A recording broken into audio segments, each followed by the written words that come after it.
Hello, everybody. Welcome, welcome. John Arvosis here. Tonight's Ukraine update.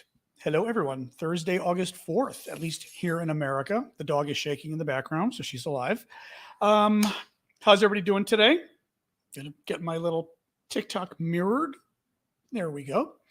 We've got potentially RAIN tonight. Oh, good point. Let me switch to my Ethernet and hope it doesn't screw up. Let's see. All right, I just switched from Wi-Fi to my Ethernet. I had it on Wi-Fi. That was not good. All right. Well, you guys are still fine. You guys let me know if I'm still live. I just changed my laptop over, so thank you for the hat, Mike Webb. Oh, boy. Okay, I just saw Ryan Boy come in, so hopefully that means I'm still live. Oh, my. Hey, everybody.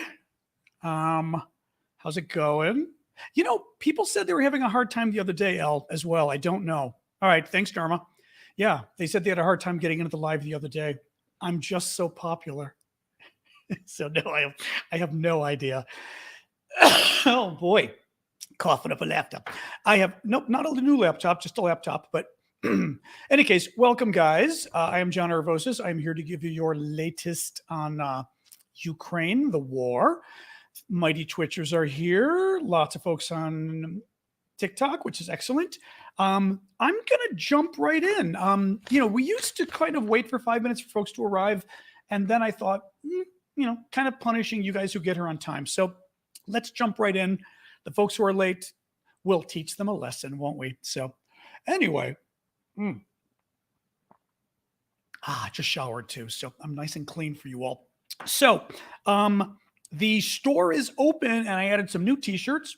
I've got a new store that opened this week with the help of Syndicate and lots of little kids in Ukraine. We have more t-shirts. I'll show you some of them later, but you can find the store at mylastname.com. So it's aravosis.com is how you can find the store. You can check right now if you want. Some cool ones. I've even added some women's shirts because some of the women got upset. Thank you, Elle, for that. In fact, all the other shirts I've got up are unisex. But some of the women, you know, the women had to have women's only. So, okay. I gave you some women's shirts for the new stuff that showed up.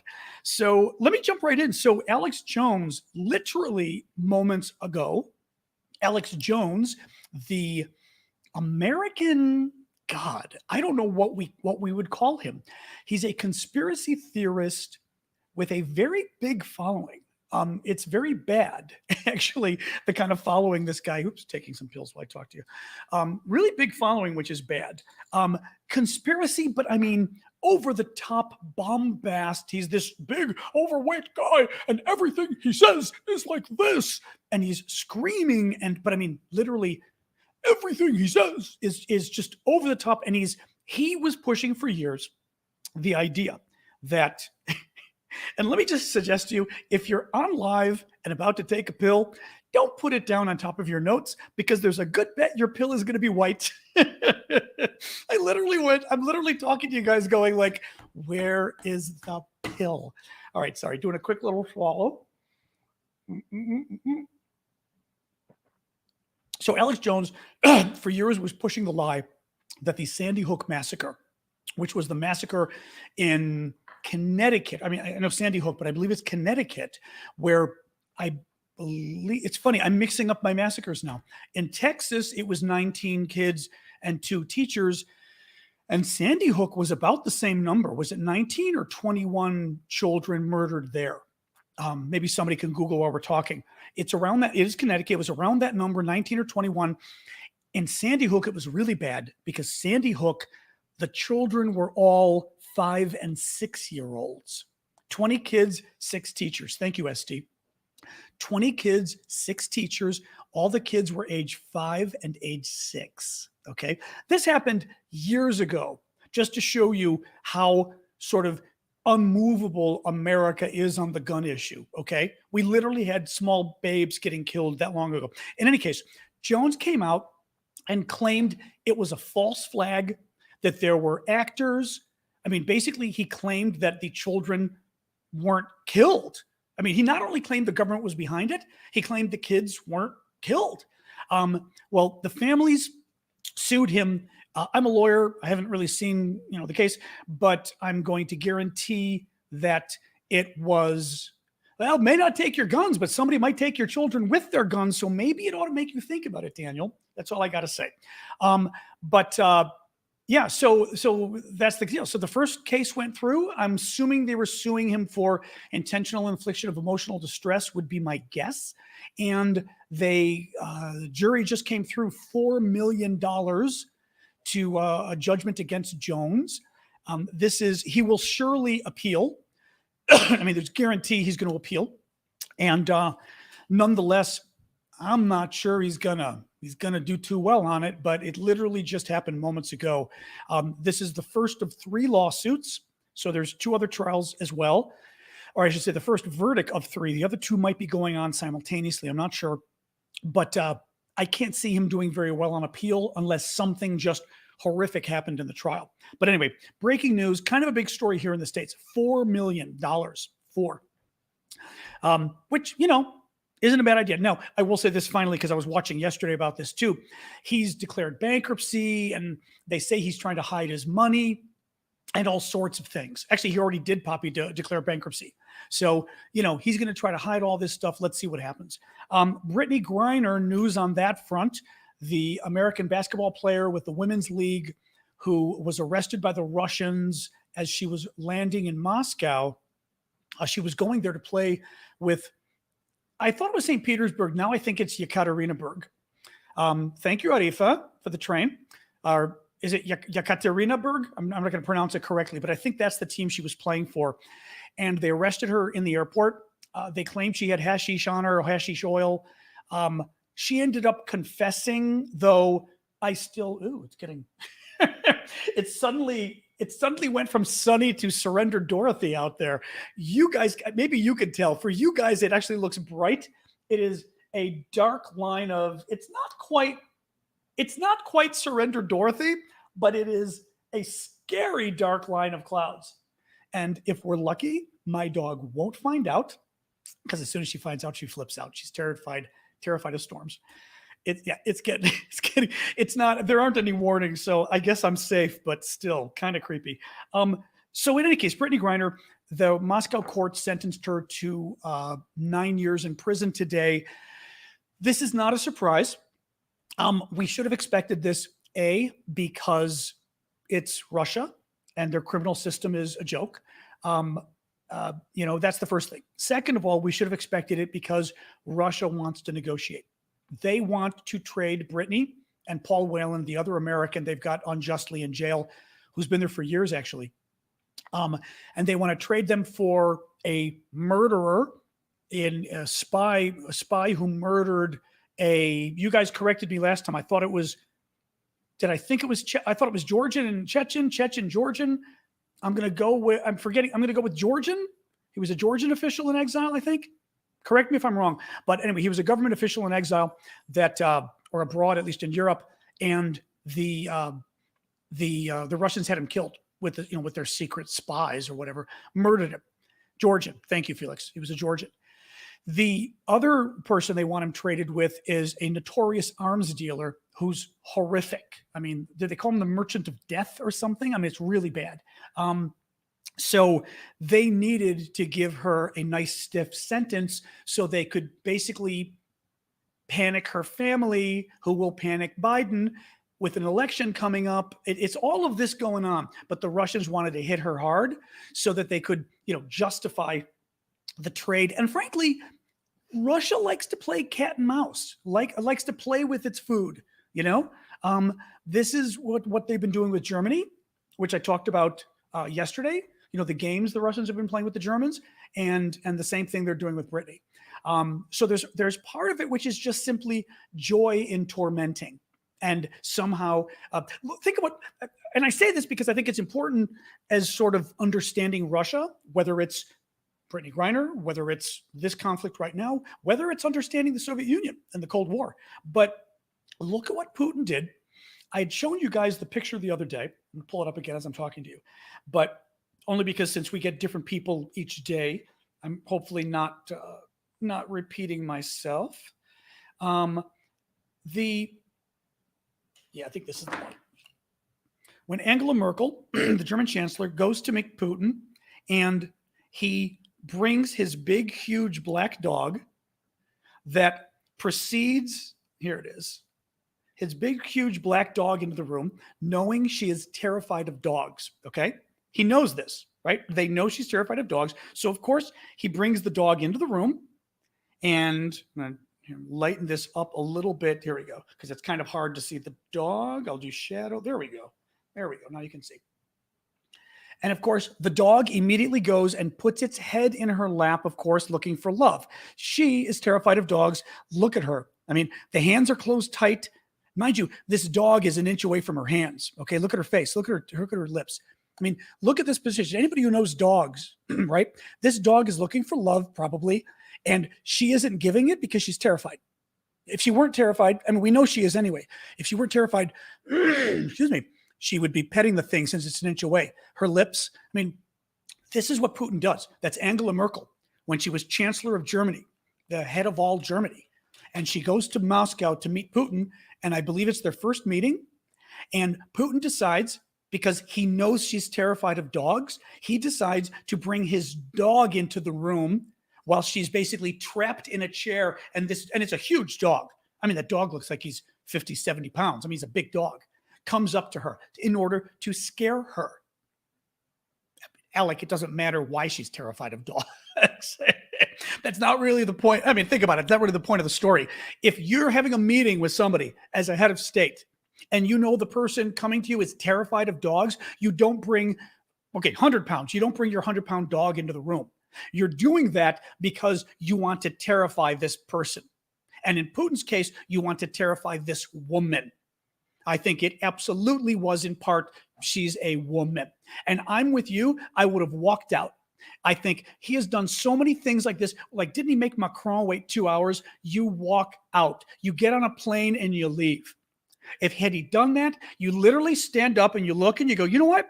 You really are a son of a bitch. If you want better relations with Germany, treat us with respect, but I'll be going now. And let that be the camera thing. And then I'd even say, he knows I can't stand to be around dogs, so he brought a dog in the room. If that's the negotiation, if that's the relationship he wants to have, then he can have it with somebody else. And all of a sudden, now you're looking like you're not scared of dogs, but you're hard as nails kind of thing, It's unfortunate. People don't sort of stand up to them when they do that. I would have totally stood up and said, you know what? It's just that you're a son of a bitch, and let him explain. Let him explain why he's not getting a new trade deal with Germany. Of course, this is a larger issue with Germany. Excuse me, guys. I apologize. The coughing and the throat is still here today. But I wouldn't have done it with weakness. I would have done it with strength. That's the point. I wouldn't have shown weakness. I would have said, you're a son of a bitch. Okay, I'm a son of a bitch too. When you want to respect each other and you want to have a normal meeting, we'll have a normal meeting. But up until then, you can find another partner that's as big as Germany. There aren't a lot around. Maybe we'll go talk to the Americans and the Brits instead. I mean, or whatever it is. But in any case, I'll move on. So the Institute for the Study of War, the think tank, just looking again at my scary sky, a little less scary, there's a little patch. I'm from the Midwest, so we know how to interpret the weather. It's not bad. It's not too bad. It's little bits of it are scary, but it's not too bad. The Institute for the Study of War, which is a defense think tank that I really like, and it is respected by a lot of the defense people internationally. They're here in Washington, D.C. They have now said that, oh, thank you, Rainbow. Appreciate it. Glad you liked it. They have now said that they believe Russia is, excuse me, they don't believe. They say that Russia likely set the fire that killed 53 Russian prisoners of war. Let me get this clear for you guys. There were 123 or so Russian POWs, prisoners of war, Ukrainian POWs, prisoners of war in eastern Ukraine. These were the prisoners that Russia got when it took over the Azovstal steel plant in Mariupol. I have my shirt on today. Mariupol, where are you hiding, Mariupol? It's easier for me on the other map. Oh, here, down here. I'm doing it on my other. I can't read upside down. Mariupol. There we go. Mariupol, right? That's the town where they had the 2,000 Ukrainians were holding out in a steel plant against 14,000 Russians. And these Ukrainians, as I call them, the honey badgers that they are, that's the like kick-ass warriors, they held these Russians off for like 2 months. And then finally, Zelensky told the troops to surrender because they were running out of food and water. They were running out of ammunition. They literally had nothing left and they would have died. And he said, what's the point? You know, you might as well live. We'll trade you and fight another day. So that's who they are. Well, the Russians hate these guys. Most of these guys in the prison, if not all of them, were from the Azov battalion, A-Z-O-V as in Victor. They're a group of fighters, a regiment from the south around Mariupol.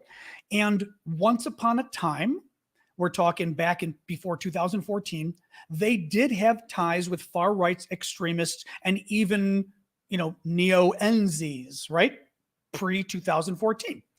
2014 or so, as Yulia actually is the one who explained it to me, Zelensky basically, or not Zelensky, but the Ukrainian government forced them to basically clean up their act and said, you know, you're going to be part of the mainstream military and you're going to clean up your act.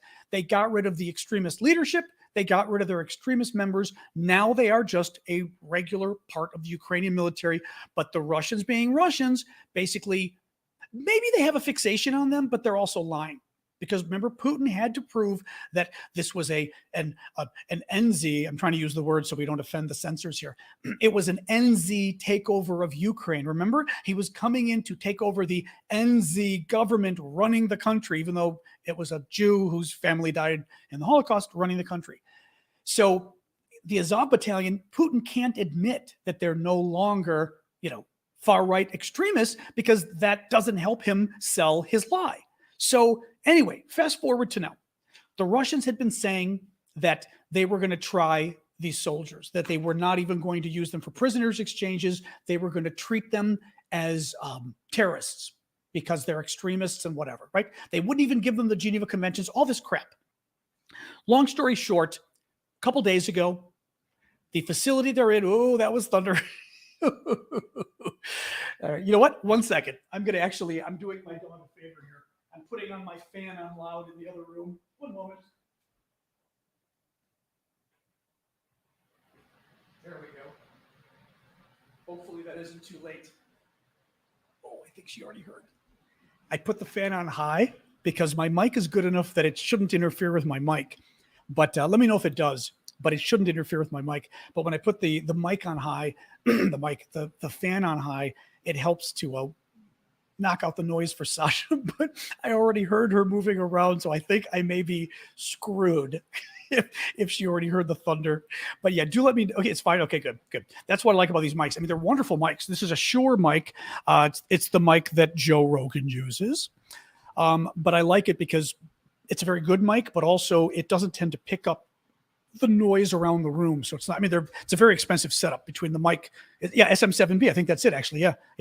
It's a very expensive setup, but I got it years ago because it's worth it. In any case, just to remind folks, because I've been telling myself one of the things I need to do is kind of reset once in a while to let you know who I am in case you just came in. I am John Aravosis. I am a longtime political guy living in Washington, D.C., and I am here to give you the update on what's been going on in Ukraine in the last 24 hours. We're talking about these Ukrainian prisoners of war who died last week when we thought somebody had fired on the prison they were in. 53 Ukrainian prisoners of war died. 70 Ukrainian prisoners of war were injured.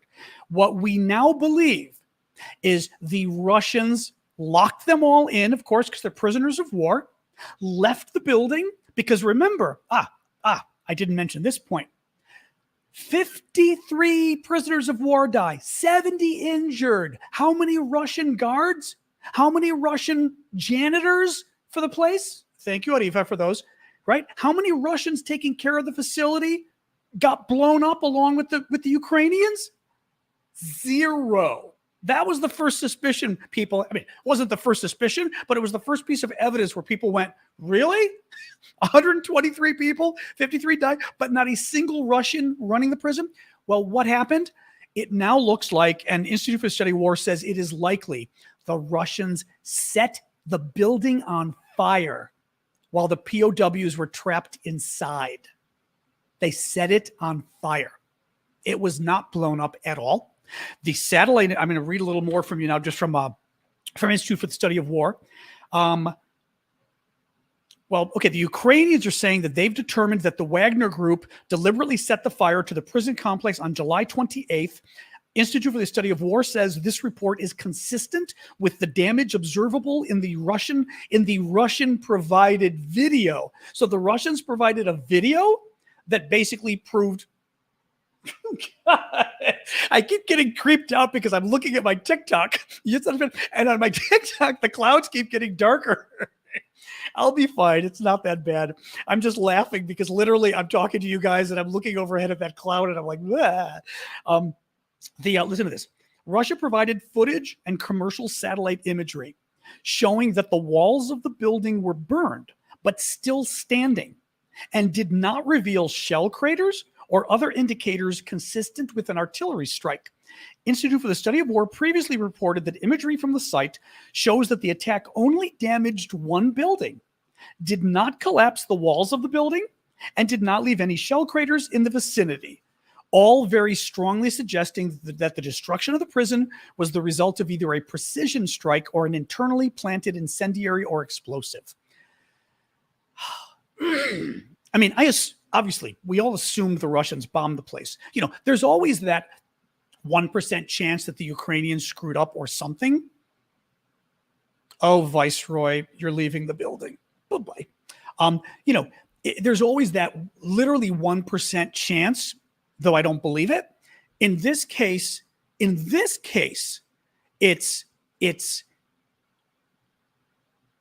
I mean, I think it's proven at this point. It's just ridiculous. There's no way the Ukrainians accidentally blew up their own prison.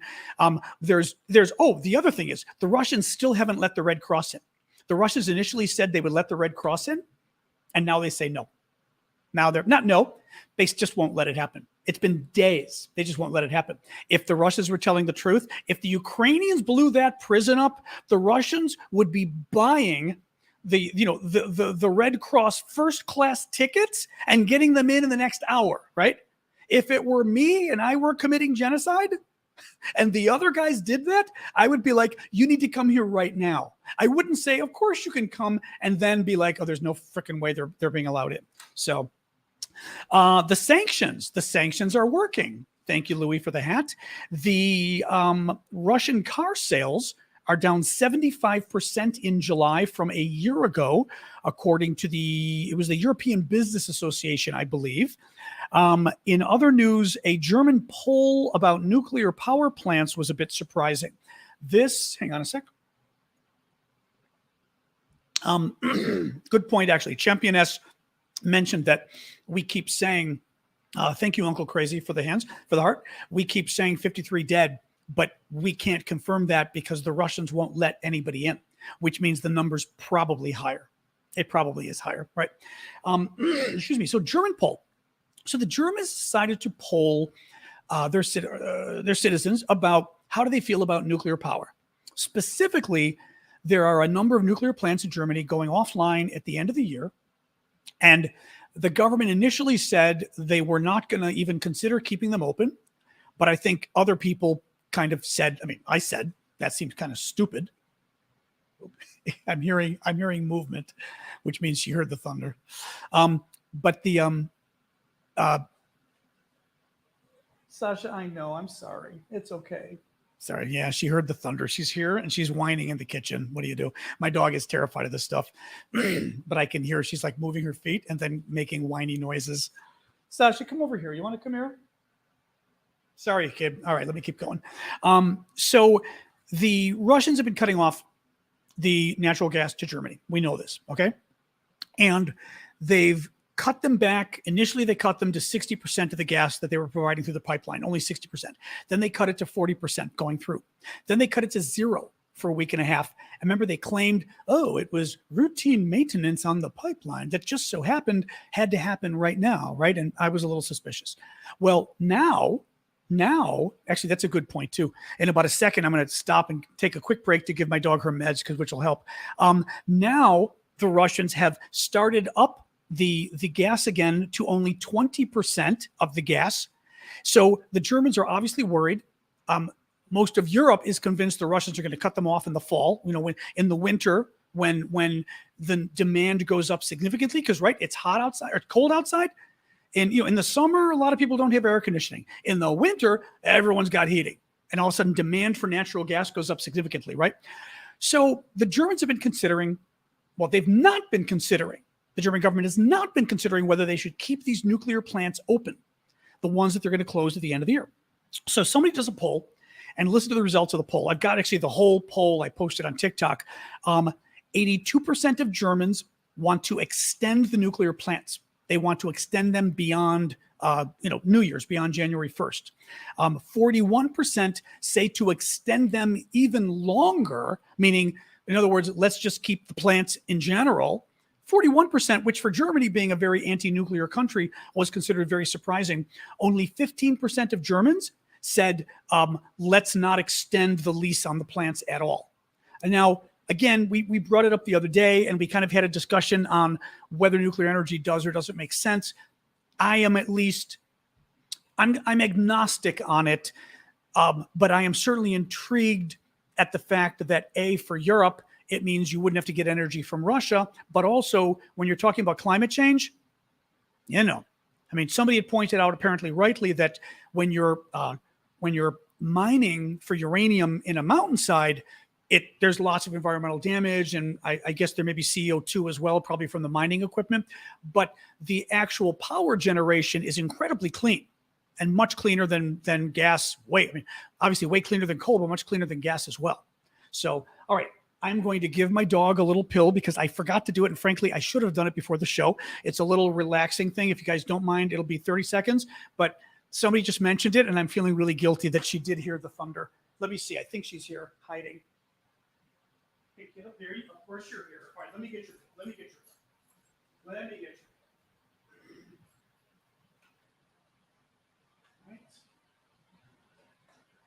Do I have it on the table? I hope I have your pill somewhere handy here. All right, where am I hiding your pill section?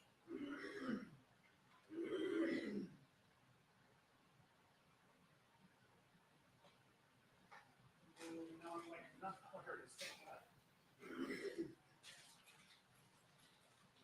All right. Yes. Shit.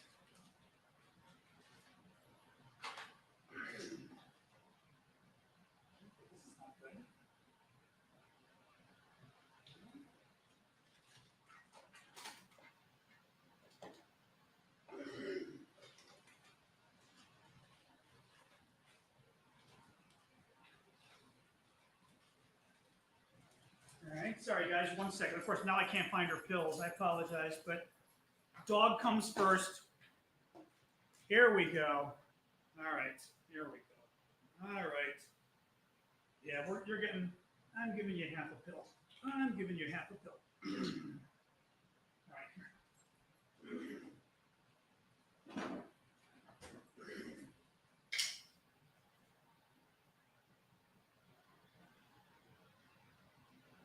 There you go. Oh boy.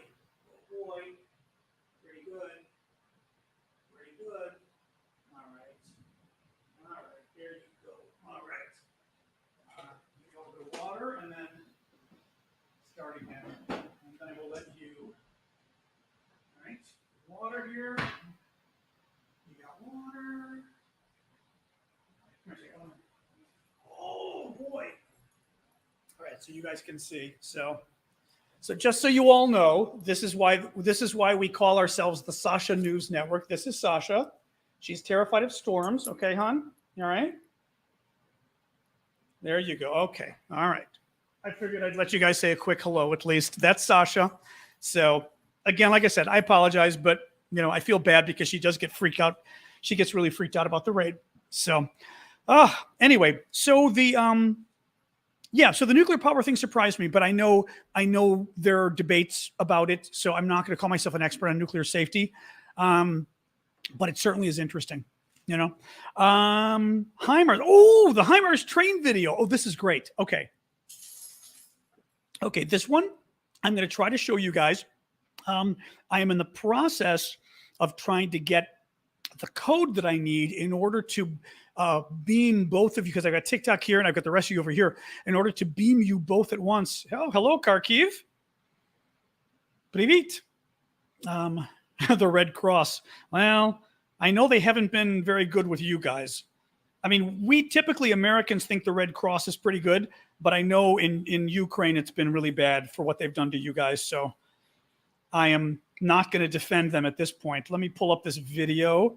It's great. Basically, a couple days ago, I had mentioned in one of my videos, I told you guys too, the Ukrainians using the Highmars missile system, the rocket system we gave them, were able to blow up a 40-car Russian train. She did take it. Yep. Sorry. Thank you, Rainbow. Sasha took her drug. They were able to blow up a 40-car Russian train with ammunition and soldiers on it. They killed 80 Russian troops. They injured 200. And there's now video of the train being hit.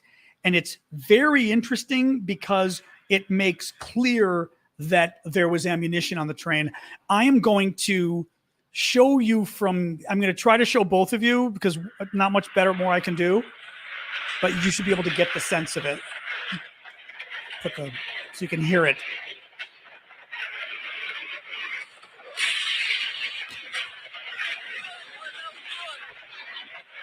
I'm going to go close for each of you.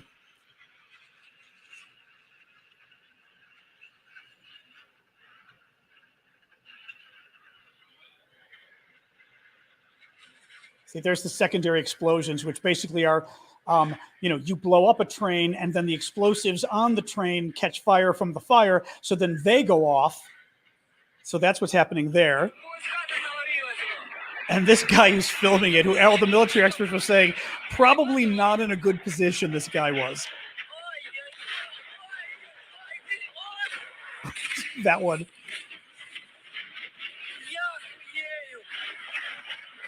You can hear the guy. I don't know what he's like. Actually, the guy's funny because his voice sounds like the actor on Star Trek who was a Russian immigrant to the United States.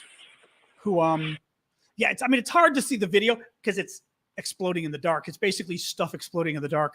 But it's just that reaction, though. The oi from the Ukrainian in the background. It's anyway, remarkable video, but it shows you just. Exactly. I mean, sorry that lives are lost, although frankly, this is war and these lives are participating in a genocide, but very glad. Hey, you. No, it's okay. Don't worry. Come here.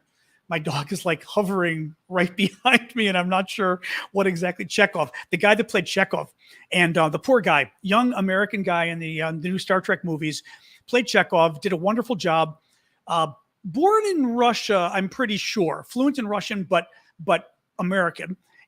But does this perfect Russian accent. And I remember at one point when he's saying basically, oh my God, like, yeah. And he's got some expression for like, yes, kind of expression. And it reminded me of exactly what I heard this guy do. There's just this kind of, I can't even pretend to mimic Ukrainian. But anyways, it gives a good sense of what happened to that train. Russian mirrors. So it looks like British Defense Intelligence is saying, well, actually, let me step back. I told you guys a couple days ago that the Ukrainians, speaking of the Highmars, were using the Highmars to blow up 3 different bridges that are crossing. Let me show you. Hi, Sasha, you're okay. 3 different bridges that are crossing the Dnieper River, or Dnipro, so Ukrainians say, in this area-ish. This is the Kherson region controlled by Russia. This is Kherson, the city, controlled by Russia right north of the river, and there are Russian troops just north of the river in this area. Most of the Russian troops that have occupied Ukraine are actually south and east of the river. So most of them you're going to find, here, and here, okay? Well, here you've got some Russian troops north, you've got them in Kherson, which sets them up perfectly to be cut off if you can blow up the bridges. So the Ukrainians have been using the Highmars to at least damage significantly 3 of the 3 main bridges. The Russians have now been trying to repair the bridges. Oh, that was more thunder. to repair the bridges. They're crossing with like pontoon ferries and all sorts of things. I know, Sash. I heard it too. I know. I can't help you, kid. Come here. With pontoon ferries. And now the Russians, while they're repairing these, are putting mirrors on the bridges in order to, hey, Sash, come here. I know. I can't help you. They're putting mirrors on the bridge to try to deflect the radar. Let me see if there was any more on here. I mean, it was very, to hide the bridge from synthetic aperture radar imagery and possible missile targeting equipment. That's a little over my head, but you get the idea. It's basically the targeting equipment they're trying to hide it from. I did hear some folks say the other, it's just going to keep thundering out over my shoulder. I adore thunder, like bad weather. I love thunder. The reason I keep looking over my shoulder is because of the poor dog. I know, hon. Here, I know. Sorry, she's jumping on my leg, trying to get me to. You want me to hold you? Come here. Let me hold you. Come here. Come on. Let's do this for a little bit. We'll do this for a little bit, okay? No, because she's so scared. She hates being held, but she's so scared that at the same time she wants to be picked up. So it's this like, it's not helping that it's thundering out. So anyway, but some of the military guys the other day were saying that they didn't think that the mirrors made a difference. So I don't know whether any of you are up on the whole, she's got a thunder shirt. I don't really notice it helping. But I don't know if any of you guys with military background have any experience with this, but some of the guys initially were saying they thought the mirrors were kind of a joke, that it wasn't going to stop. It wouldn't sort of interfere with the Highmars targeting. Again, don't know if any of you, I don't know. I'm looking really quick to see if anybody weighs in or not, but you're all giving me advice on my throat and my dog, which I appreciate, by the way. All right, nothing on the bridge. Although we are usually delayed a little bit from when you guys click into when. Stoltenberg gave a good little talk here. The mirror comments are coming in. An old World War I and II tactic. Okay, that's fine. Stoltenberg weighed in, who's the NATO Secretary General. No, stay here. I know, stay. You want to go up? Okay. All right, you're fine. Who's the NATO Secretary General, saying about Russia and the war. We are seeing, this is funny, she's doing this. We are seeing acts of war, we are seeing acts of war, attacks on civilians, and destruction not seen since World War II. We cannot be indifferent to this. If Russia wins this war, he will have confirmation that violence works. Then other neighboring countries may be next. So it was sort of as strong as he could get at saying this. But he's been very good. I would say Stoltenberg, who's Norwegian, I believe, has been almost a little out front of Biden a little bit in terms of kind of pushing kind of where we all should be. Meanwhile, so Gerhard Schroeder, meanwhile, is not taking a strong stance on Russia. You wouldn't be surprised to learn. So Schroeder is the former German chancellor. He's a big Russophile. He was and may still be on the board. What was it? It was one of the big Russian energy companies, right? Am I right? Yeah, Lily, I was going to get to Amnesty in a second. I'll bring it up as the next topic. Schroeder's a big Putin sycophant, right? And he gets interviewed and now is saying that he's pushing for a negotiated settlement, a ceasefire, and says the good news is that the Kremlin wants a negotiated solution, Schroeder told Stern Weekly, adding that he met Putin in Moscow last week. Sorry. Thank you, Me95. A first success is the grain deal. Perhaps that could slowly expand into a ceasefire. Now, mind you, the ceasefire is something that the Ukrainians don't necessarily want right now. Russia occupies 20% of Ukraine. The Ukrainians don't want to lock that in. They don't want to give the Russians a chance to, I know it probably does help for her to hear me talking like this. They don't want to, she is making my allergies go off on my nose. The things I do for my dog. This is the Sasha News Network, as we say. It's her show. It ain't mine, folks. She's worse than a cat.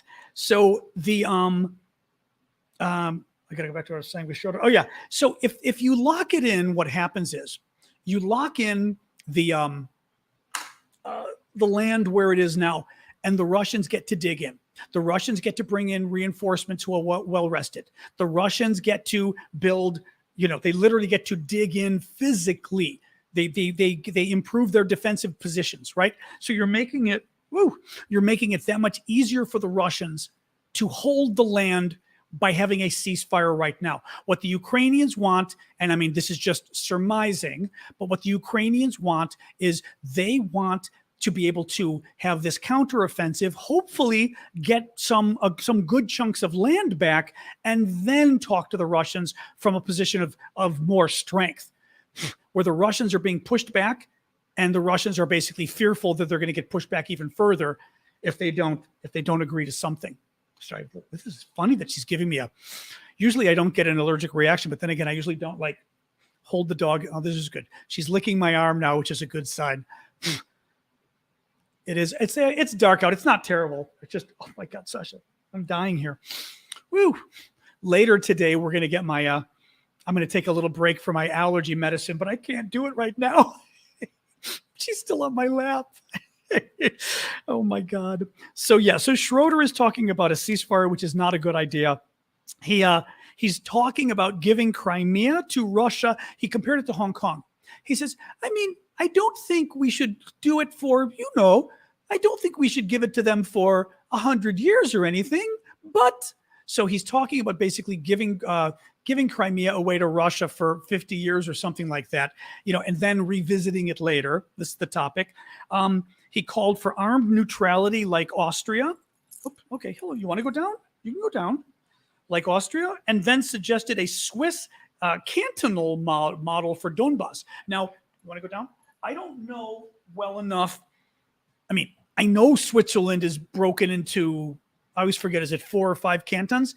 But I don't know how the hell they work, So I don't know whether that is somehow, he wants to sort of empower them and give them more local authority and stuff like that. But, I don't know. But, and the final point was he still won't criticize Putin because, hi, I was just holding you. You can't jump up on me again. He won't criticize Putin because it wouldn't help the situation, he says. It wouldn't help. Yeah, well, your friend, and he's friends with Putin. It's like, dude, your friend is, committing genocide. Hey, you want to come up again? I can pick you up. You have to do one or the other, Sash. She keeps jumping on my leg. Actually, the jumping on my leg thing isn't a jumping up. The jumping on my leg thing is more she's got that thing where she pushes. It means get your ass down here with me on the floor is what she's trying to have me do. But that will not happen for a bit, Sash. Oh God. This is some of the worst thunder we've had in a long time. I don't know if you could hear that one. Oh God. Oh boy. Yeah, we need the super dog to take care of my dog. Institute for the Study of War says Russian forces are likely using the Zaporizhia nuclear power plant in Nohardar, near Zaporizhia, to play on Western's fears of a nuclear disaster in Ukraine. There have been all sorts of reports in the last day that Russia has been using the plant. They've set up base there. They've even got, I saw one report saying heavy weapons, which could be things like tanks that they brought near the facility. And the idea is they are now attacking. I know I need to hold on. You know what I'm going to do? I'm going to wash my hands so I get dog off. I'm going to wash my nose really quick because I'm going to itch for the next half hour. Hey guys, we're improvising today a little bit. I apologize. I still do have another page and a half of news, but I've got to deal with crazy dog itching. So 1 second. Oh my. Oh God. Ugh. This is funny. Ooh. Oh.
almost back.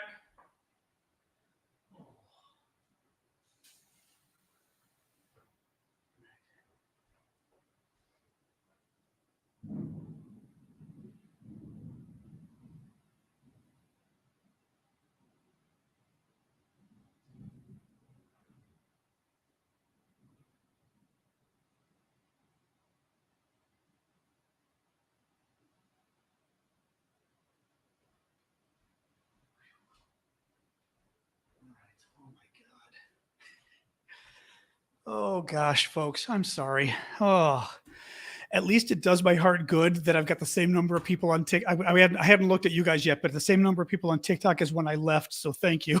You didn't all abandon me. Oh my God. I'm like, this is still the itching. Oh my God. I've used my anti-itch stuff and everything. Oh my God. Well, she's in my bathroom. The dog is in my bathroom. It's thundering nonstop out. The worst thunder we've had in a while. And she's terrified.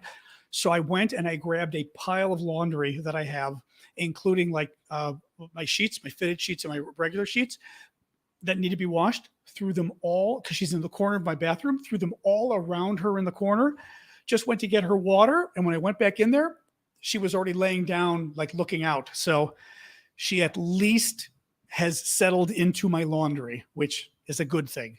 So, there is severe thunderstorm warning. That's why, yeah. No, my suspicion is that just passed. Whatever it was, it's still thundering, but it just passed. Yeah.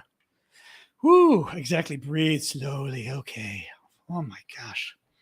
Telling you, it's a scary thing when you got pets. You know, you worry about, the thing is, you just worry about them. Oops. There, turn up sound on my mic, you mean? Or you wanted to hear the sound? Is that fine? Mic is okay? All right. I wasn't sure. Somebody was saying turn up, or Deb was saying turn up the sound.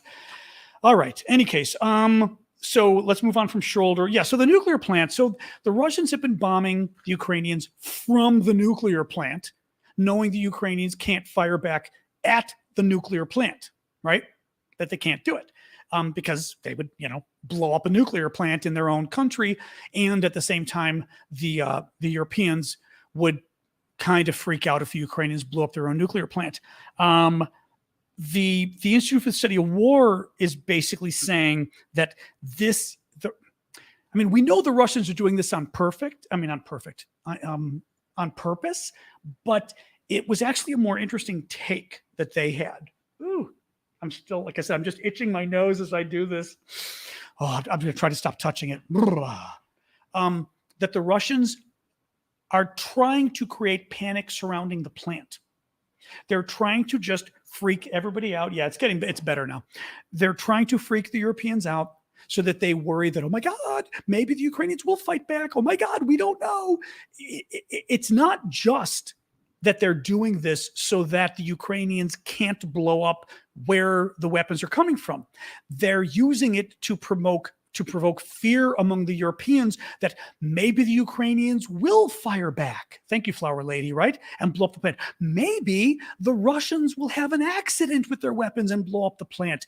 It's psychological terrorism. I mean, it's terror. They're literally trying to provoke terror in the Europeans. And anyway, that's what Institute for Study of War says. They said that the Russians are literally trying to use the plant to once again convince the Europeans that it's just not, this war isn't worth it. Look at now we're talking about nuclear plants blowing up. Oh my God, right? So anyway, that's what's up with that. Canada, God bless Canada. Thank you, Nancy, for the buds. Canada is sending up to 225 instructors to train Ukrainian troops in the UK. The first instructors will arrive next week.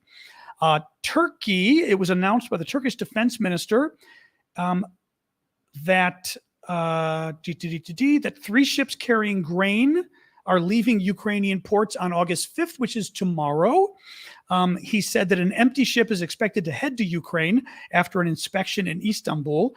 Overall, 10 ships in the ports of Odessa and Chornomorsk, these are Ukrainian ports, are already loaded with grain, 10 ships, and are ready for shipment.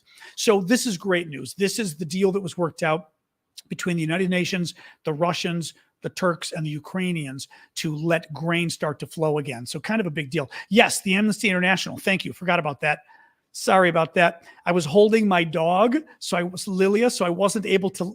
Usually, I can check mark the questions to hold them so I can see them. Because I was holding Sasha here, I couldn't get to the screen. I'm sorry, to the laptop. I'm sorry.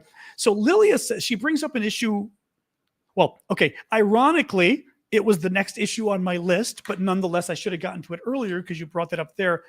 Lilia says, did you see the bullshit that Amnesty International has been spewing on Twitter? Looks like Russia infiltrated them as well.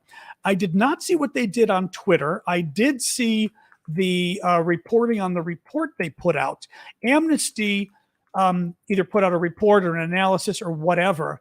I'm reading the tweet right here. Ukrainian forces have put civilians in harm's way by establishing bases and operating weapons systems in populated residential areas. I want to see if, like, what else they've got going here. Yeah, I'll bet. And then they pinned a tweet. They pinned a tweet criticizing Russia because they must be getting so much shit for this. See if there's anything else here. No, they're trying to kind of hide it now between lots of other tweets. Yeah. And then last night they tweeted, "We defend human rights. No government is beyond scrutiny. No situation is beyond hope." So basically they're trying to excuse the fact that they came out and blasted Ukraine in the middle of a genocide taking place against Ukraine. Now, this gets into our question yesterday about ethics to a large degree. The ACLU, the American Civil Liberties Union, I would argue has gone too far. There was a horrible article in the New York Times recently about them. Maybe it was from I shouldn't say recently. It could have been from last fall, but it was in the last year, saying how basically, I don't want to use the word woke because it's used as a slur by people on the right, but this is the ACLU. Amnesty is doing, what I'm saying is the ACLU did an analysis and said, you know what? We've been defending people on all sides for a long time because the ACLU basically defends your civil liberties no matter what. If you're a Nazi, if you're a Black Lives Matter, they don't care. They are going to defend your right to protest, your right to free speech, etc. Right? And they got criticism for it, for defending from some of the far right neo-Nazis that were supporting Trump that killed the woman in Charlottesville several years ago. But they were defending their right to march. And a lot of people on the left got upset. I defended them. People got upset at me, but I defended them and said, this is an organization that in the 1970s, when I lived in Chicago, I'm from Chicago, so I was living there much longer than that. The ACLU defended Nazis wanting to march in a Jewish suburb of Chicago. Okay. They were the suburb of Skokie, which was like the super duper Jewish suburb of Chicago. And the Nazis, of course, picked that suburb to march through. Now, it is their constitutional right to do so. Is it obnoxious? Yes. It's horrific that they want to do it. But under the U.S. Constitution, if they're not promoting violence or whatever, they are a hate group, but they're allowed to do that under the U.S. Constitution. That kind of speech is protected. And I would defend the ACLU doing that because, again, this comes to our ethics discussion we had yesterday, if any of you missed it, which is you sort of have to think of what the larger lesson, what the larger set of rules are you want to have in society. That, yes, it means the Nazis can march, but it also means that Republicans can't stop abortion rights advocates from marching, right? I mean, it's that kind of thing. And it's what happened at the ACLU is it's now been sort of taken over by basically a bunch of woke young people. People on staff said they felt offended that they were defending, the hate groups and things because they were minorities and these groups hated them. And I mean, literally, the law doesn't care about your feelings. I mean, I'm a lawyer. The law does not care about your feelings. The First Amendment to the Constitution does not care about your feelings. We don't abrogate it because you're Black or gay or a woman or whatever, and you're offended because you've got simple, sensitivities or whatever. And the staff literally came out and said that they just didn't like it, how much they were defending bad guys. So the ACLU came out and said, there's a whole article in the New York Times, it's horrible, came out and said their new policy is they're going to juggle, who they pick as a client. They're going to look at, the sensitivities of their own staff, basically, some bullshit like this. It's crazy. Anyway, this takes you now to Amnesty International. And the reason I brought up the ACLU story was I don't like that Amnesty did this. I think the timing of it sucks. Having said that, it is Amnesty's international job to go after any government that is violating, rules of war. And Russia is violating them left and right, but it is possible. I mean, I'm going to devil's advocate this. It is possible. I'm not going to say in this instance, but it is possible that Ukraine has had some violations. I mean, we know, for example, of at least one, we think, war crime, right? Well, didn't somebody even take a picture or a video, a Ukrainian, of shooting some Russian prisoners? I think it was at the beginning of the war. If that ended up being true, that would be a war crime. So there are some. So I don't know. I'm kind of a little ambivalent on this one, because I don't like that Amnesty did this, and I think that my political gut doesn't like that Amnesty did this, and my political gut says this is not helpful for Ukraine because I'm rooting for Ukraine. But I don't know that Amnesty was wrong in what they wrote. And so far, the final point I'll make is I've not heard anybody argue the merits of what Amnesty has said. I thought I was going to see people out there saying, well, actually, they're not right. The Ukrainians have no choice but to be in residential areas, because where else are they going to be? You know what I mean? Are they going to, they're fighting in their cities or something, right? No one's actually arguing that. So I don't quite know what to think. Anyway, there you go. But I think, let me put it this way. Anybody who's out there going after Amnesty and defending Ukraine, they need to do a better job explaining why what Amnesty wrote is incorrect.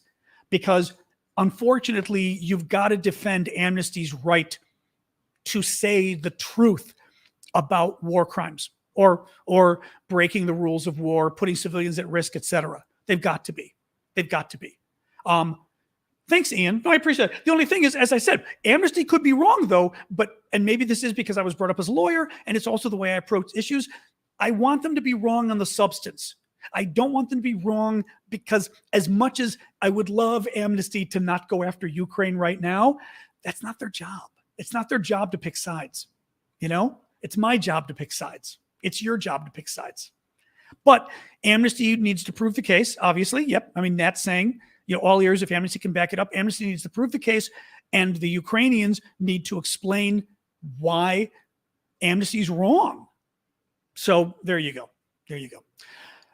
Sorry, let me look and see what comments folks are saying over here. My computer's a little farther away, so it takes me more of a second with the glasses. What are you guys saying? Because we got into actually this discussion yesterday, just real quick to tell folks, because we were talking about that the Russians are having to bring in doctors into the occupied territories in Ukraine because the Ukrainians won't treat Russians, and they're refusing to work. So the Russians have to, and I talked about medical ethics, and personally, I would not treat a Russian in wartime like this. I wouldn't do it. But I was curious how medical professionals felt because of their professional ethics, and a lot of them said, yeah, because of my professional ethics, I really wouldn't have a choice, even though I didn't like it, because I'm not allowed to, so similar issue potentially. But let me see here. We've got, Vendela says, from what I've heard from Ukrainian people, they based it on the fact that Russia targets schools and hospitals. Does Amnesty have proof? Jessica says, well, if doctors don't have to do a procedure because of their morals, then do lawyers need to defend someone when they go against their morals? That's my only thoughts on the ACLU. Well, actually, the issue is, well, okay, I see what you mean. Doctors shouldn't be, well, that's funny. I was going to say doctors shouldn't be picking their procedures based on morals, but actually, there could be some moral situations. Like, for example, a parent comes in and you do plastic surgery and says, my little 6-year-old girl is a little too pudgy for the beauty pageant. I want you to do a stomach, whatever they call the stomach tying that they do, right? You know, the stomach reduction on a 6-year-old girl for her beauty pageant. The doctor could probably morally, although maybe he'd argue it wasn't medically necessary, but he'd be making a moral argument, I think, probably, or ethical, maybe ethical in that case. I don't know, but you know what I mean? But generally speaking, we don't, I mean, Jessica, I'm devil's advocating you, but generally speaking, we don't like it when doctors and pharmacists make these decisions. We want them to pretty much have to do it, right? If you're a doctor that does eye surgery, you don't get to say, I'm gay and you don't like that, or I'm black and you don't like that, right? You know, you're going to do the eye surgery no matter what. And pharmacists, we've been saying this the other day, we've been having this problem with pharmacists in this country, the religious pharmacists suing and saying they should not have to distribute medicine that they find offensive. That could be AIDS medicine to people with AIDS. It certainly is any medicine dealing with contraception. It is most certainly things like the morning after pill. Is it RU46 or whatever they call it? You know, those drugs, absolutely, those drugs were part of it. And the problem is some of these pharmacies, it's not like they have to, first of all, I think in principle, it's the same thing. It's your job. It's your job. You know, if you don't want to you don't get to pick and choose. If you're a pharmacist, you do not get to pick and choose which drugs you give out based on your morals. Your morals have nothing to do with my healthcare. It's none of your goddamn business. And a lot of companies have been standing up to them, which is good. Now that our court has fallen into the kind of far right end, you know, who knows what would happen. But yeah, I think because it's medical care. You're talking about medical care. I mean, medical care is, you know, that's should be sacrosanct. But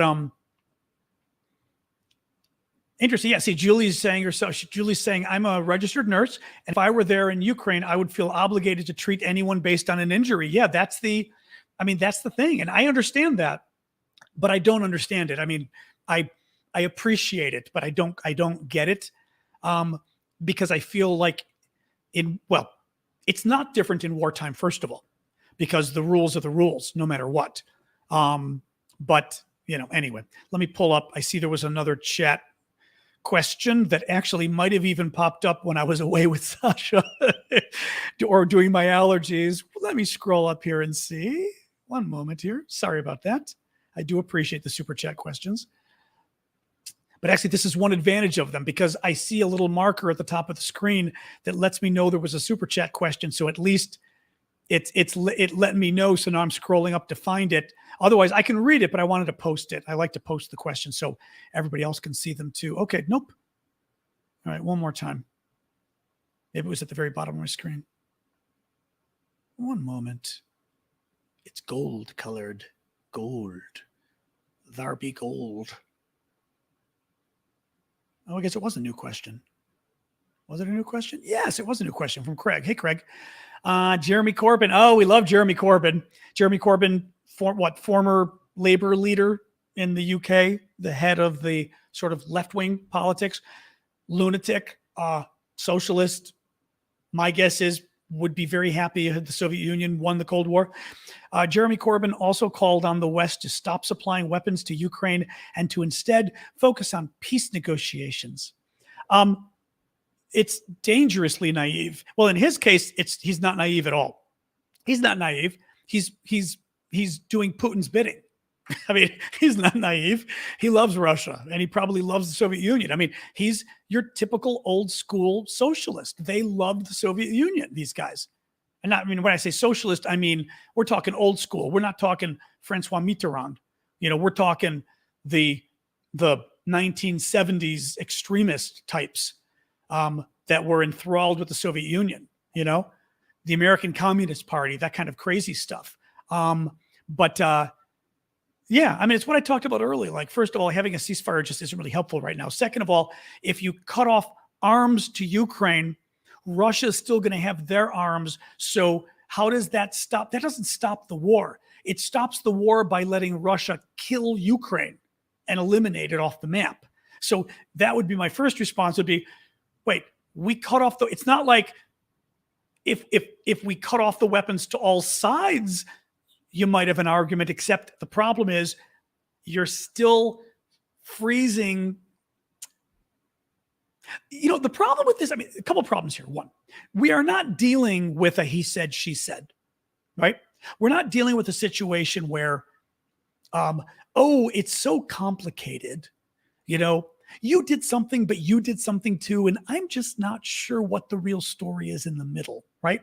We are dealing with one country hell-bent on genocidal mania, wanting to destroy the other country simply because it exists. And the first country has a hang-up about its ego.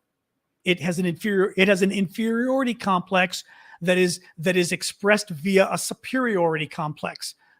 We are Aryans and we deserve to take over the world kind of thing, except we really know we're not Aryans at all, right? That's the thing. That's the thing.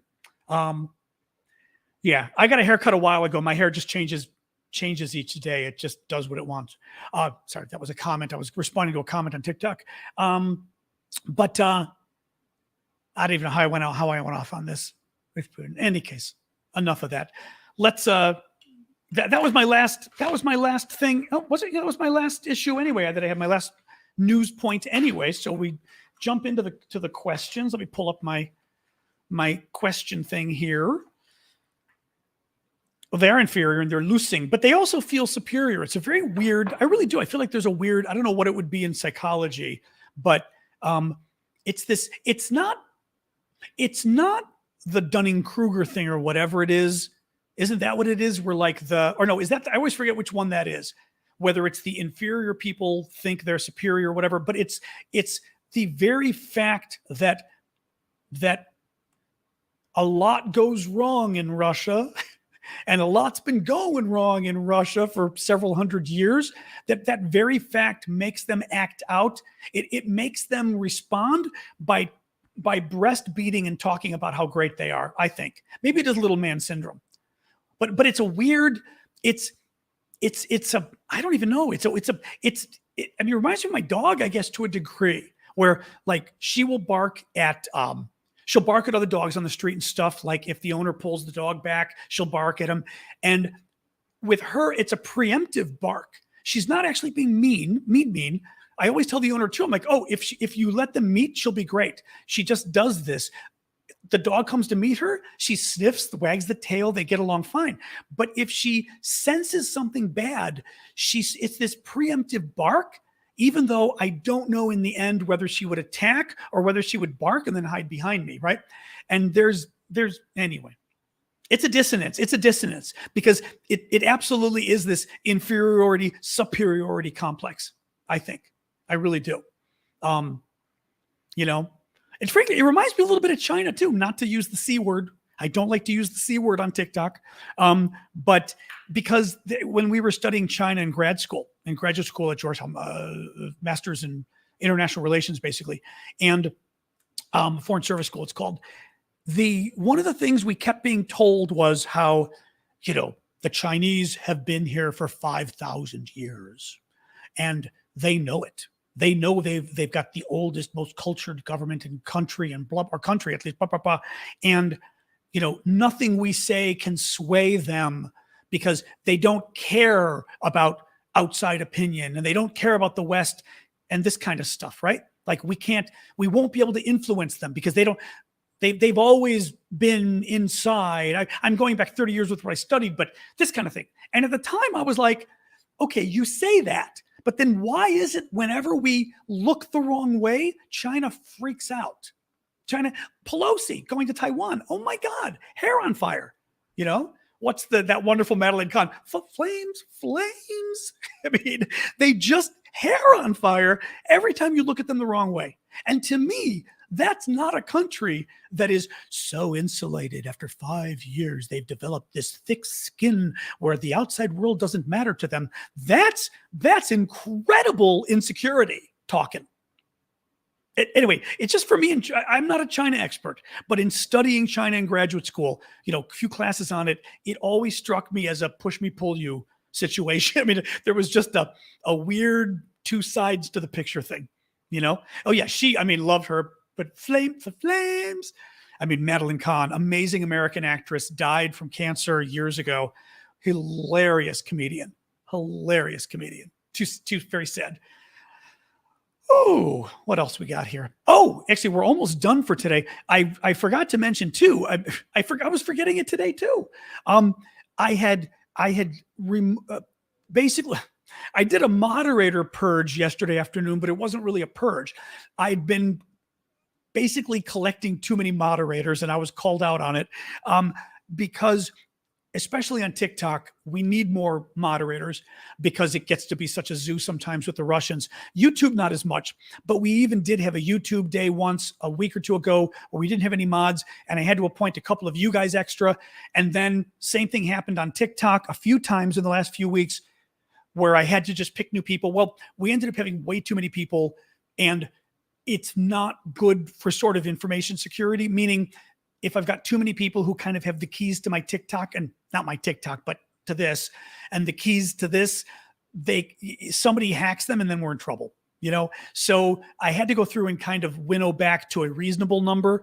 And of course, like an idiot, I didn't mention to you guys during the show that I did it. So immediately after the show, I had multiple emails from people going, "It's okay, but did I do something wrong?" And yes, no wrongs. There were nobody did anything wrong. And I will leave this out there. If folks are willing, if we ever have a day, because basically and I will show the shirts next. I don't want the moderators to feel like they have to be here because I'm not paying you. So I don't want it to be, well, we only need 3 TikTok mods. Well, no, we need more than that because every day you might not be here. So I like to have enough for that. So if we ever have a day that's low, I may pick some of you that I recognize as regulars who aren't mods and just pick you because I know you're not a troll. I'm looking at the names right now at you guys. Several of you, I feel like I know you now and I trust you, but I may, after the show, remove you again because I don't want to have that. Anyway, that's what happened. So I apologize to anybody who was a mod. No offense intended. But yeah, let me show you the t-shirts. So the shop is up. It's at aravosis.com. I've got a few more. I was going to say show you on my iPad. That's not going to really help. But I put some more t-shirts in. It's funny. I'm very divided because I don't know in the end which ones you guys will find interesting and which you won't. I know which ones I like. So like the first one that I like a lot is this one that the little girl did. That a little boy, I've got to say, hang on a second. It was, I wrote down their name.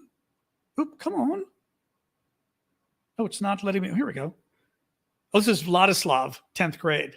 Yes, this was little Vladislav. Again, kind of hard to see on a white background. You have to see it in person, but it's the girl in the traditional outfit walking through the flames, but she may also be walking with wings. She could be an angel, which was really cool.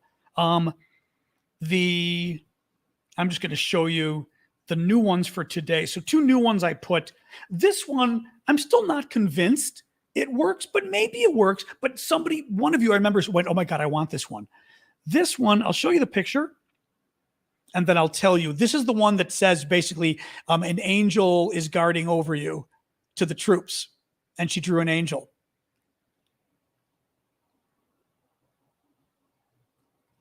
And this one, though, I've got to read to you. I've got Yulia had translated for me what she said, and she wrote a paragraph, and the paragraph is what blew my mind. And what I like is on this one, I took her text that was on the back and I put it on the front of the shirt. That paragraph I moved it to the front. And let me just read you this from what Yulia translated, because I was like, oh my God, it was so, where's this? So moving that these are like young kids writing these things. I won't go through all of them, but just to, hang on. Oh, here we go. Yes. So the top says, "Let your angel guard you."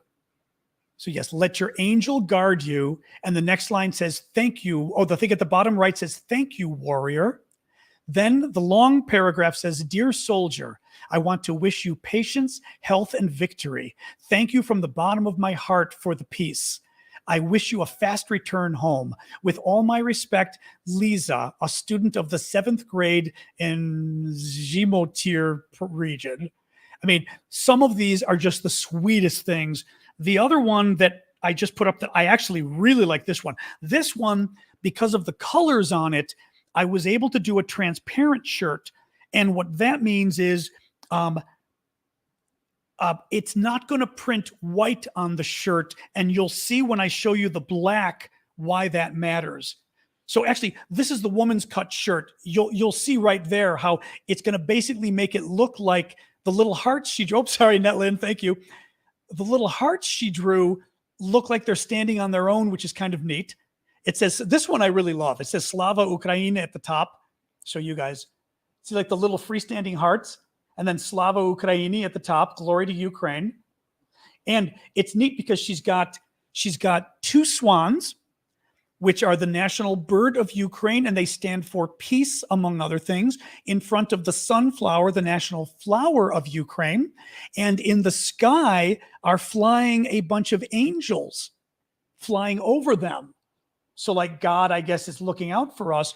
And she writes at the bottom, she writes at the bottom, "Be safe, be safe, exclamation point, exclamation point, exclamation point, come back alive, exclamation point, exclamation point."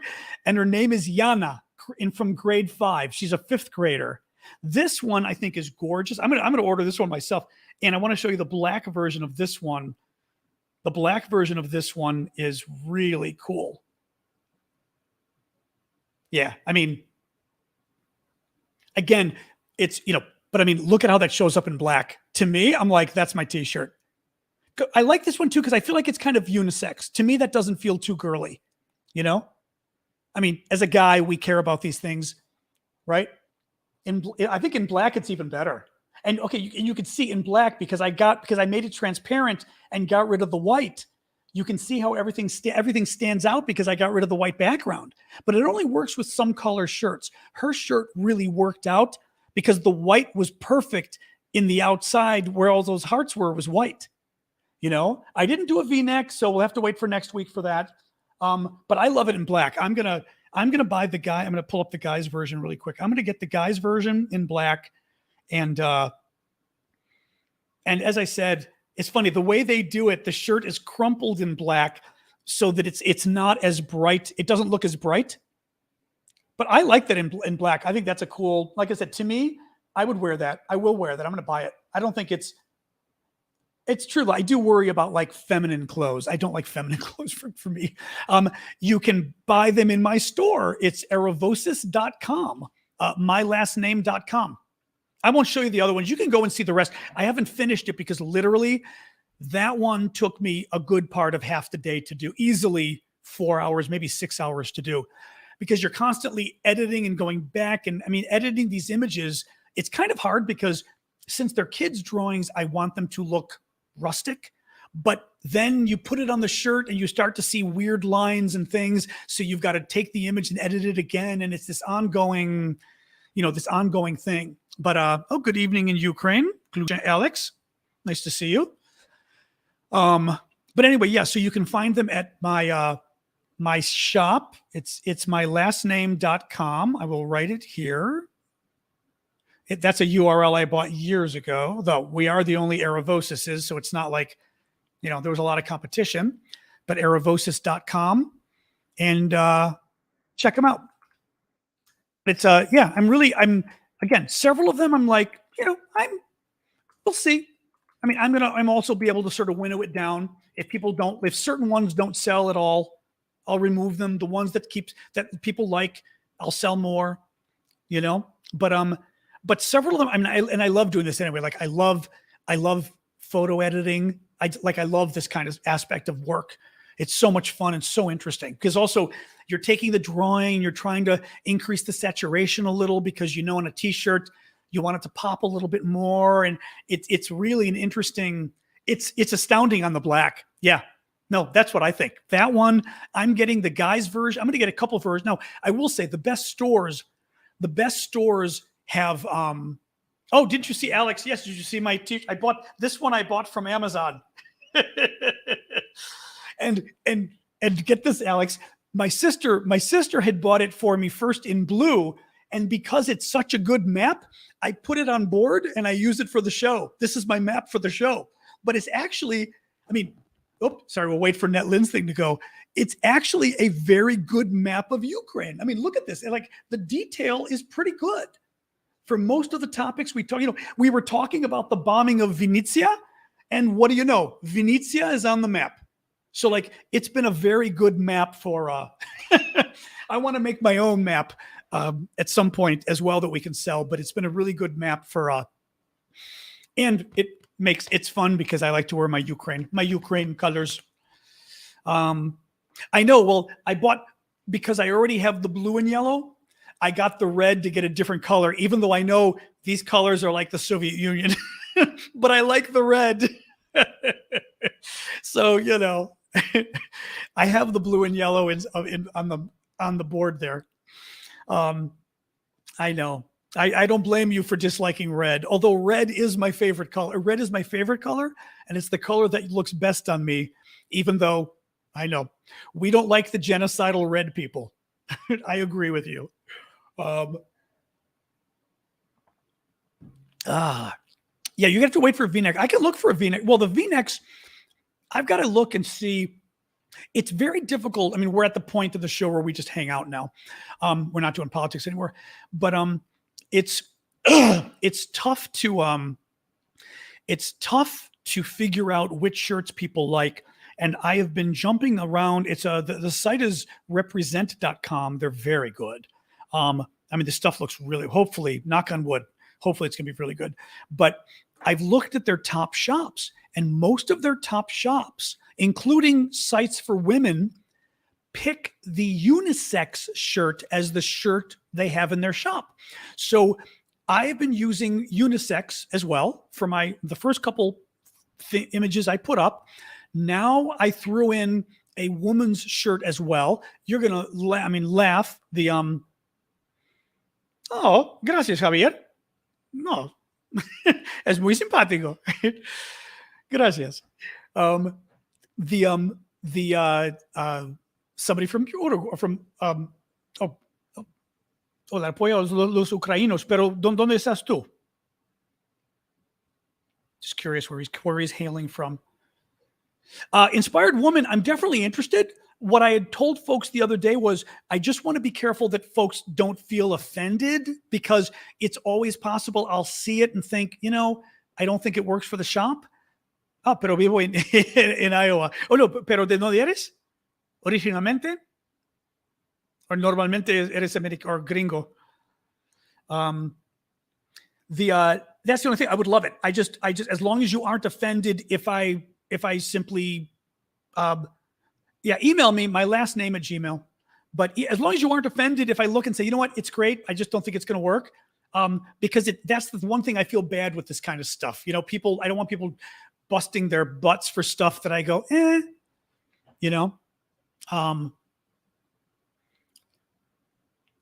So there you go. But I would love it. Yeah, feel free to. I mean, some of the stuff we were thinking, for example, we want to think about a Ukraine map. I'm going to try to get more of these kids things as well. Okay, perfect. Thank you. Well, see, because I don't get offended either by stuff like that, really, personally, because people do have different needs. So you're like, maybe you can use it. Maybe I think, oh, you know what? It's great. I just don't think I can use it. I'm like, okay. Actually, I would feel like this much hurt, I admit. What I don't feel hurt about is, well, that's not true too. If I write something, I feel hurt if it's turned down, if a publication says we don't want it. On the other hand, if an editor wants to edit it a lot, I take no offense at all. And there's people who get incredibly offended by editing. I had this when I was running my own blog. Some people just do not like to be edited. And literally, I had people writing for me saying things like, I didn't write that sentence. And I'm like, yeah, I did. I'm your editor. Like, what are you? The paragraph needed that sentence. It didn't make sense. Yes, it did.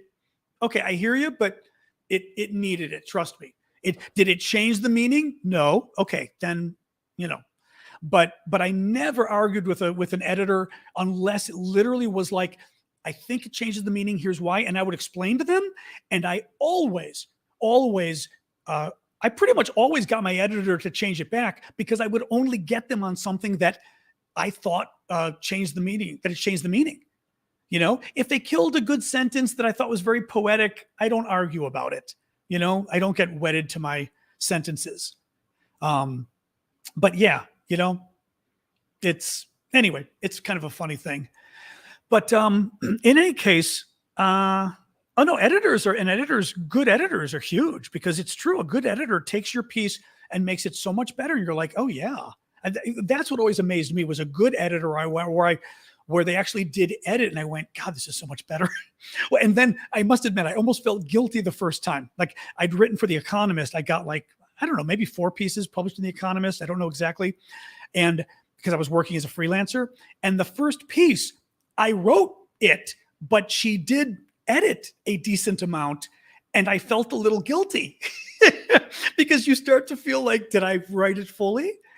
Thanks, Alex. Well, you know, I had studied debate in high school, and debate especially taught us to speak very clearly. And my mom is an immigrant from Greece who speaks English very fluently, but she learned English. She even taught English, among other things. Her diction is almost too clear, so that she speaks like a foreigner. It's too perfect, you know, like she doesn't use contractions. You know, she'll say cannot instead of can't, things like that. So I think I picked it up from my mom a bit. Yeah. But I speak very quickly is the bad side, but at least I try to, I do speak quickly, but I speak clearly. So I always hope that's a little better, you know, for helping people where English isn't their first tongue. In any case, yes. So sorry. And the thing is, and actually, as far as the Discord goes, we were ready to start today. It's ready. I am waiting because I submitted we're using Patreon to purchase the memberships. I mean, you can use it for free. There's a members only area that you can use as well. And we're using Patreon to do that. I'm looking right here to see if they even got back to me yet. Patreon has not gotten back to me. Let me see. Is it the other email maybe? Let's see. Oh, that's good. Hang on. Oh, good. Okay. Sorry, I'm looking at my emails. I was trying to see. Nope, Patreon has not gotten back to me yet. Okay. I'm waiting because basically Patreon, I hadn't turned on a new site in a while with them. Patreon, we're using to do where you actually buy your membership. Thank you, Jillian. Thanks for joining us. Where you buy your membership to the Discord. And excuse me, I turned it on today because it's ready, but they've got to approve it. So it's been going on all day. What do you do? Oh, that's true, actually. Yeah. No, I should do a TikTok that explains the Discord and that kind of stuff, as long as they don't get upset about it. Yeah, I mean, because I'm not doing the Discord to take away from TikTok. It's more a place for folks to hang out, with TikTok still being the main recording place. You know, so but yeah, I'll do a video. I've got to do a video on it, and a video about the store as well. But in any case, I'm gonna wait about notifying people about the Discord and Patreon until Patreon approves my site. Because until then, you can't actually get a membership. So I don't want people going to the Discord until they can do all of that. Discord, you know, we're going to need somebody who's really good at explaining Discord to explain Discord. I only learned about it last year, and now I get it because I signed up for a Discord on crypto, actually, because I'm fascinated by crypto and follow some folks who I like. And that helped me to understand. I mean, it's a discussion site that's broken down into different topics. It is not unlike a bulletin board in the old days. Actually, I mean, I can show you guys like right now. I mean, Syndicate, there's no danger in me showing them the Discord on my phone, right? It's not like people can break in yet.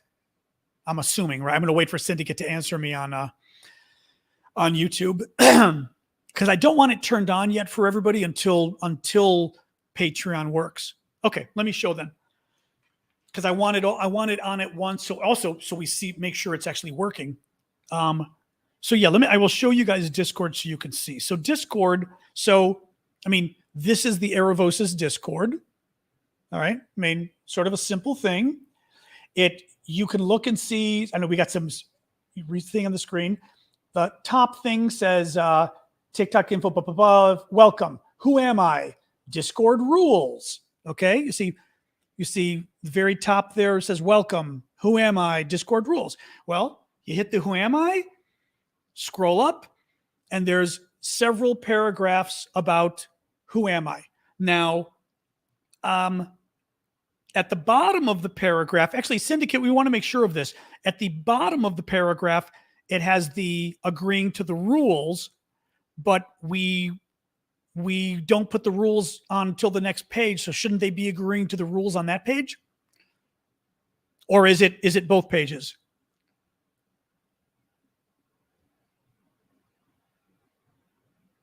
I'm already getting confused. Okay. Well, in any case, Syndicate, I'm going to talk to you afterwards. I'm a little confused as to how to even use this now, but I want to do it in front of everybody here. So there's the who am I, there's the Discord rules.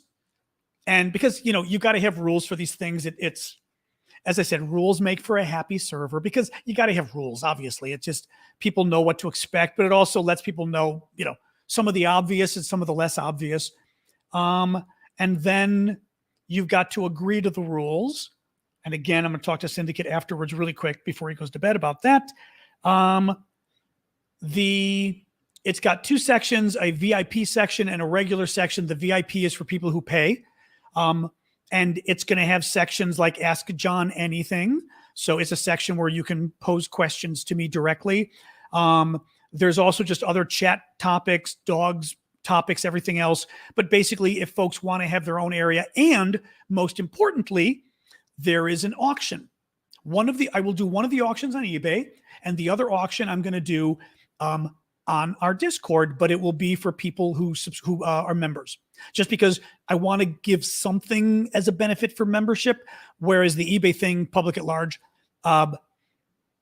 This is the auction. I'll show you guys really quick, right? So, you scroll up, you see the auction item, minimum bid. Where's the current highest bid, $12. Then it tells you how to bid. So you do that and then you bid. Anyway, bidding history, one person bid, Syndicate's the only bidder. First thing I'm putting up is the Ukrainian patch that I really like. Sasha is in the picture, but my dog is not up for auction. So that's the first thing up for auction. My dog is not included. Syndicate's the first person to bid, $12. So we'll see. Hopefully it works okay. The Discord membership, again, once it's live, but the minimum membership is $5 a month. I mean, it's free. There is also, because I wasn't just going to start something for pay because I thought that was rude. So there is also a public chat that has, Ukraine chat, other news, general chat, recipes, pets, TV shows. So, I mean, I intentionally put a lot of the fun stuff here. We've already been sharing recipes and things actually in the free section. But because, I'd like people to support my work, but at the same time, I'm not going to turn away half the community right now because people can't pay. That's stupid. So this way, if people can pay, they can get a little extra with the auction. And if you have a membership, you can get a discount on the goods in the store. The bigger the membership, the more the discount.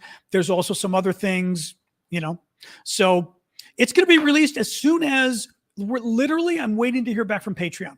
I had turned on the Patreon side, which is where you would sign up if you're going to pay on Patreon, and they've got to approve it. And typically it shouldn't take more than a day, I think, but I haven't had anything new on Patreon in years. My blog was signed up 4 or 5 years ago. So, my podcast. So once Patreon approves it, boom, it's up. Syndicate will make it live and it's live, and then we'll go. Now, the other thing I'm saying is I will try to spend more time in the VIP section than the regular section. Although right now I suspect VIP is going to have, the free section will have more people. So it's not like I'm going to avoid it. But over time, I'll spend more time in the VIP because if people are paying, then, got to give them something. But the auction, and actually the auction makes sense anyway. We've got to do the auction in the private section, because if it's in the public section, even though we'll try to, Syndicate's software is scarily good. What if some trolls come through and bid on things and screw it up? And, I just don't want that. Whereas in the private section, at least we know who you are. You've already paid something. So you're probably, if you're a troll and you're paying, Syndicate is my right and my left-hand man. Syndicate built the entire thing. He did a lot of the writing. I ended up going back and editing some of the writing, but I'd say, 2/3 of the writing was his easily. And he built the entire thing. Yeah. Amazing job. That's why I keep mentioning his name, and he did it for free. So that's why I keep mentioning his name, because it was pretty crazy. Yeah. The mug cake is there. I put my banana bread. We've got somebody else's cheesecake. Is it Ashley's? Maybe, I don't recall. Which then prompted me to put up my mom's famous cheesecake recipe. That's awesome. But I'd like people to put recipes that interest them, but also just that, like, your best recipes or whatever that you're willing to put. It's on Discord, but it's not public yet. It's still private until I get the approval from Patreon. We're going to turn it all on at once. So, a bagpipe player? No. You mean my baleen from the whale against the wall? Not sure what you mean. Not sure. On the mug. Oh yeah. This, you don't know the story of my mug. This is my famous Scotland mug that I got when I was in Scotland. I even bought it gifts for friends. People mocked me until they saw the mug because it's a Starbucks mug. This is back when Starbucks had a good designer and they were doing fantabulous mugs for various cities. This is Scotland. I mean, this mug I bought on 7/7, literally 7/7, you Brits know. So that was July of 2007. So it's lasted pretty darn well. But I thought it was just a gorgeous mug. I mean, look at it. And it's really huge. Like if you look, I love big coffee mugs, but it absolutely, but now they make the crappy ones. They're all, for the last 15 years, they shifted away from these and started making, I think, really ugly ones. These were gorgeous. So yeah, I bought these as gifts. And then, like I said, we had a small busload of people because we were traveling. The one campaign was paying for a bunch of us to go to the G20 or whatever it was. And and the sun is out, which means there's a rainbow on the other side of my building. That's usually the case. But we're in the bus leaving to go to the airport, and I'm showing it to people, and they went, no, I didn't show it yet. They said, "You're bringing back Starbucks mugs? Are you kidding me? You bought gifts? You went to Scotland and bought gifts at Starbucks?" I went, take a look. Literally, they made the bus turn around. I mean, the bus was our bus. There were 20 of us. The bus turned around. All of them went into Starbucks and bought mugs for gifts. I mean, hey, this is why I say, we're done with Ukraine. We're not done with Ukraine, but we're done with Ukraine for the day. Once quarter after the hour hits, once I go an hour and 15 minutes, we stop the substance and then we talk for a little bit amongst ourselves about other topics. So yes, even though we're not going to talk about it, I worked at the UN in 2015.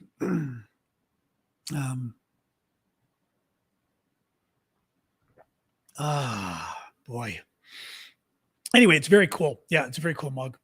I don't want to talk too much longer. I didn't do the recap, but we'll screw that for today. I don't want to talk too much longer because, again, the voice, we're going to see if it can come back. It's a beautiful mug. Yeah. I didn't do the recap, but let's skip it. Just because I've been talking so long now that I'd like to just give my voice a rest for tomorrow.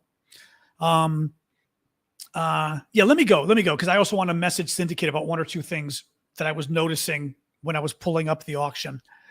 Exactly. The voice has been really shitty for the last month. So, all right, guys, let me go. Tomorrow, same thing, Friday, 6 p.m. Eastern, same time.